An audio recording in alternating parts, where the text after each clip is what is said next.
Bueno, legebiltzarretik etorri gara ona udal gobernua, Andorrako udal gobernua deituta, apurua jakiteko zer egin aldogunan, Gasteizen, ontxe lurjauzia dela eta konpontze aldera, laguntza aldera,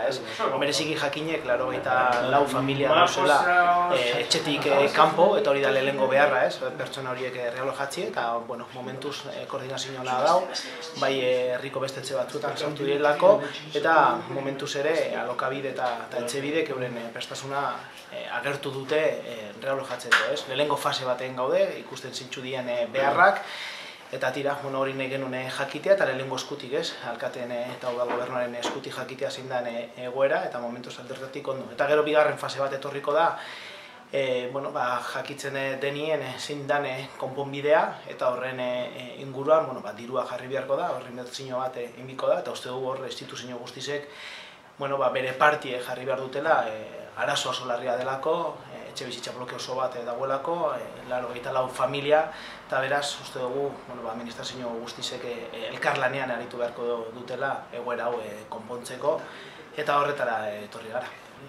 Etorri gara Ondarrura bilera, koordinazio bilera batetara, ez bilera teknikoa, koordinazio bilerara, jakiteko lehenengo eskutik ze gestio egiten aldagon dago bintzan udala eta bertoko injarrak, eta guk hemen bai batzan nagusietatik eta legebiltzarretik eta Euskal Herria Bildutik zer egin aldogun erakunde desberdinetan. Ikusten daudelak nahiko menperatuta dekola, nahiko kontrolata dekola, jentiari lehenengo erantzuna ez,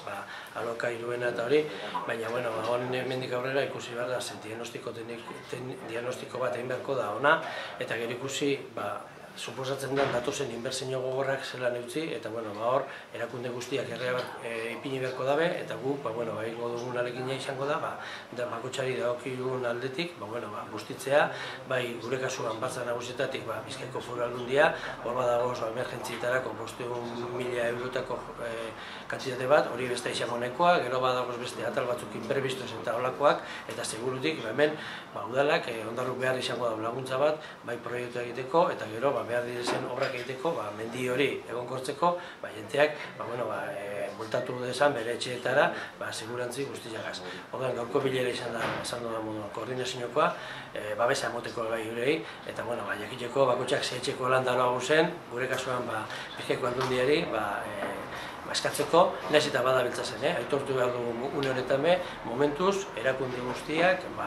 euren prestutasuna erakusten dauzela, baina gu ganean egongo gara eta laguntzen, arazo hau benetan, dalako arazo bat, Ondarruri handietzen jakona eta Bizkaiko arazoa dalako.